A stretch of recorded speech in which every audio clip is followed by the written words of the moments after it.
think that you can't just go around proving things and pretending like you're tough. Yeah, that's right.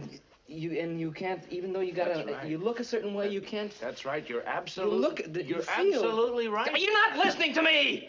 Guys, welcome to a classic film review of 1955's Rebel Without a Cause, starring James Dean, Natalie Wood and Sal Mineo. Now, it was directed by the legendary Nicholas Ray from His Story, and it's about a boy who arrives in town after being moved from school to school. He's a troublemaker and a bit of a loner, and he must soon prove himself in the way that only high school kids do, with switchblade fights and high-speed games of chicken. Now, in between quite a bit of television work and uncredited extra work, James Dean starred in only 3 Hollywood movies. Now, these were all released within about 18 months of each other, which is pretty astonishing, as they are all, in their own way, masterpieces. But what's fascinating is that this film and his final film, Giant, were both released after his death at only 24 years old. And despite that, James Dean left a legacy not only as one of film's great actors, but as a pop culture icon, recognisable to people all over the world who've probably never watched a frame of his films. Now, 1955's Rebel Without a Cause is my favourite James Dean movie and has a pivotal place in movie history, along with The Wild One, as being there at the birth of the teen movie. Let's take a look.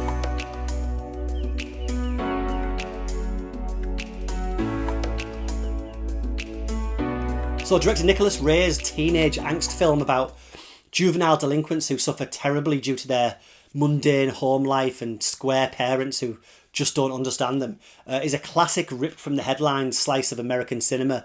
It may seem dated and a bit cliched now that we're far removed from the post-war identity crisis that young people suddenly faced and the rise of the teenager in society. The teenager being that awkward area between childhood and adulthood that had gone ignored for generations. Now, here was a movie that was apparently based on actual case studies of teenage delinquents and actually shows the story from their point of view.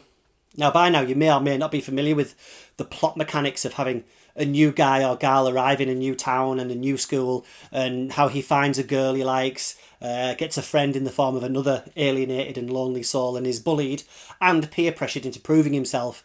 Welcome to the birth of that in Hollywood.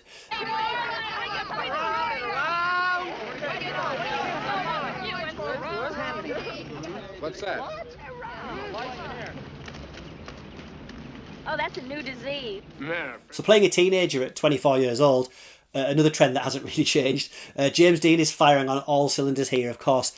Dean, along with Marlon Brando and Montgomery Clift, would be at the forefront of dispensing with that classical style of acting that audiences were used to during the 1930s, the 1940s and the early 50s. And they would usher in a more naturalistic form of method acting. And it shows here. I mean, watch Dean in scenes with his parents or even other actors of his age, and it's like he's been beamed in from another movie. You're tearing me apart. What? You say one thing, he says another, and everybody changes back again. That's a fine way to behave. Well, you know who he takes after.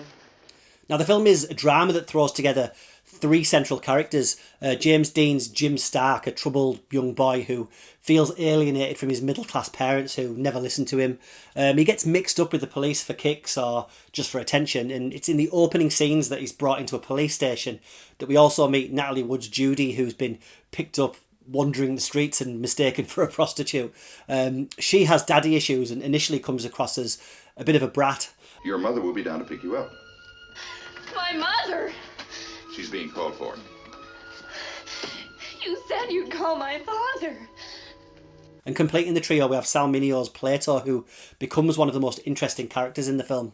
Now, Plato's been brought in because he's used his mother's gun to shoot puppies, apparently because his mother wasn't there for his birthday, which is shocking. But what would have been more shocking, certainly to an audience in 1955, is if the film had come right out and told us that he was gay, because that's clearly the angle the film's going for with this character, but it brushes over it by stressing his problems arise from him having no father at home and no mother there to give him love. It's delicately done for the time, but more obvious now. Anyway, the initial introduction in the police station is a great bit of filmmaking, a quick few scenes, and we're pretty much set to go. Now, just quickly, I'd forgotten a young Dennis Hopper appears in this movie and that Marlon Brando was considered for the lead role of young Jim Stark, and I'd also forgotten that the film takes place over one 24-hour period starting on an Easter night in the police station, and ending the following night with police surrounding the LA planetarium where our same three leads are, but now obviously in even more serious trouble. You see, after an initial switchblade face-off that's instigated by Corey Allen's alpha male Buzz Gunderson, tragic events are set in motion. You see, Buzz, for some reason, needs to prove his alpha male status in light of this newcomer in ways he doesn't really understand himself. I like you. You know that? Why do we do this? You gotta do something. Now, don't you?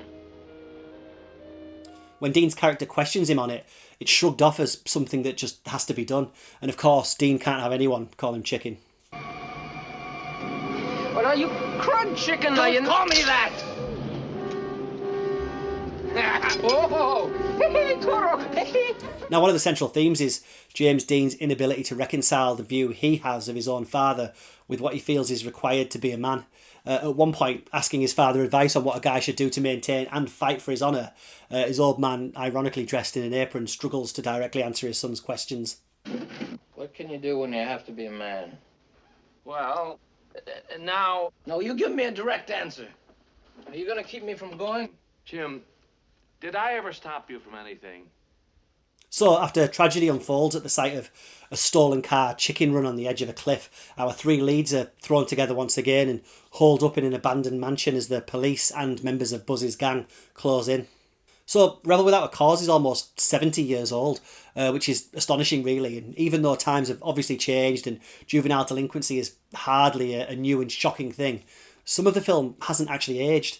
Some of the lengths that it goes to show how misunderstood youths are can be cringed at now, but that hasn't gone away in the last 6 or 7 decades. It's just evolved, although there's still an uncomfortable rawness to seeing kids running around with guns or knife fights almost played for kicks. For me personally, there's a few odd, uncomfortable moments scattered about. Natalie Wood struggles as the result of her growing into a young woman, and the father she idolises no longer sees her as a little girl and is now clearly uncomfortable around her. Wood was, I think, about 16 at the time of filming this and already a stunning young woman. And she's excellent here, Oscar nominated also. And she's able to bounce effortlessly between trying to be daddy's little girl and being wiser than her years. Scenes with James Dean and Sal Mineo as the trio play pretend as the perfect nuclear family that they never had, act as the calm before the storm. So Rebel Without a Cause was directed by Nicholas Ray, who also wrote the story treatment and who had already made a few brilliant film noirs with the likes of Humphrey Bogart and Ida Lupino and Robert Ryan, as well as my favourite film of his, 1954's Johnny Guitar with Joan Crawford and Mercedes McCambridge. Now, the movie is not without its failings. I've never been able to accept that a specific character could be killed in front of about 20 other kids, and none of them, not even his girlfriend, seem massively affected by it. And Natalie Wood's bizarre transformation from bully cheerleader to being madly in love with Dean hours after her boyfriend's death is a bit of a disaster in screenwriting. And for me personally, the film doesn't spend enough time with Dean and Wood in its third act and hands over the film to Sal Mineo's Plato. Anyway, the gripes there can't really detract from what is still a Technicolor, or Warner-Colour to be precise, classic that lives on due to the strength of its filmmaking and, of course, the eternal cult icon that is James Dean. Of course, Dean was already dead by the time Rebel Without a Cause was released, having been killed in a head-on collision about a month before the movie arrived in cinemas. This, of course, provides the chicken run car scenes in Rebel with a chilly air of premonition. Now, the film frequently appears on most of the best of the 50's lists. Rebel Without a Cause was ripped from the headlines fresh in 1955. It threw that little girl from Miracle on 34th Street into the Oscar spotlight and cemented a pop culture icon. Go check it out. Well, I'm only trying to tell him what you mean. You can't be idealistic all your life, Jim. Nobody thanks you for sticking your neck out. Except to yourself. Wait a minute. Accept yourself.